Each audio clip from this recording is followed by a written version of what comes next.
More legal troubles for Elon Musk. Instagram gets fined millions, and Amazon tech workers don't have to worry about commuting to work. CJ Papa has those stories and more in today's Business Briefs.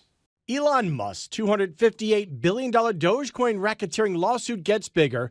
7 new investor plaintiffs and 6 new defendants, including Musk's tunnel construction company Boring, were added to the suit this week. Plaintiffs are accusing Musk and his companies Tesla, SpaceX, and Boring of intentionally driving up Dogecoin prices in order to then let it crash and reap the profits. Tesla, SpaceX, and Boring have not commented on the suit. Instagram has fined more than $400 million by Irish regulators over its handling of teen privacy data. According to investigators, the platform failed to keep teen user phone numbers and emails private when they were allowed to operate business accounts. This is the second biggest fine issued under the EU's strict privacy rules. In a statement, Instagram's parent company Meta says they plan to appeal. Amazon corporate workers aren't returning to the office anytime soon. At a recent conference, the company's CEO revealed Amazon has no plans to require people to go back. Earlier this year, the retail giant announced it would let individual managers and teams make return-to-work decisions.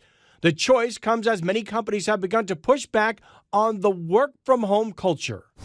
And Serena Williams breaks records once again. The last tennis match of her career has become the most-watched match in ESPN's 43-year history. According to Nielsen, 6.9 million people tuned in. It beat the previous record holder, the 2012 Wimbledon men's final between Roger Federer and Andy Murray. That's business. I'm CJ Papa. The late Supreme Court Justice Ruth Bader Ginsburg inspired countless people around the world. And now you could be the proud owner of some of her belongings. Jackie Ibanez tells us about this special charity auction. Her legacy is unparalleled. She really enjoyed her life to the hilt. And now, fans could own some of her notorious possessions, as dozens of unique belongings, once cherished by the late Supreme Court Justice Ruth Bader Ginsburg, hit the auction block. She loved her tchotchkes. Among them, one of her glimmering judicial collars made of glass beads. It's reportedly the first time any of Justice Ginsburg's collars will be sold to the public. Most of those recognizable ones have gone to places like the Smithsonian. Besides the fancy neckwear she used to jazz up her black robes, the auction also features some of her signature gloves, which her daughter-in-law says were suggested to her for health reasons by former Supreme Court Justice Sandra Day O'Connor.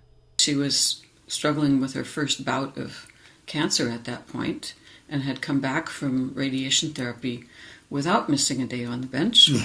And Justice O'Connor said, you know, you're going to be shaking hands with a lot of people. Why don't you consider wearing gloves? And she always said she liked them so much she just kept them. A handbag, shawl, jewelry boxes, and scarves could also be yours. When it was shopping time, it was shopping time. Along with some artwork and even a fondant cake topper featuring the Justice doing the iconic Titanic pose. Bonham's Auction House is running the online sales. Bidding ends September 16th, with proceeds benefiting the nonprofit group SOS Children's Villages. Jackie Ibanez, Fox News. Still ahead, a trend that seems to have caught on during the COVID-19 pandemic. We'll tell you about the growing number of online funerals coming up.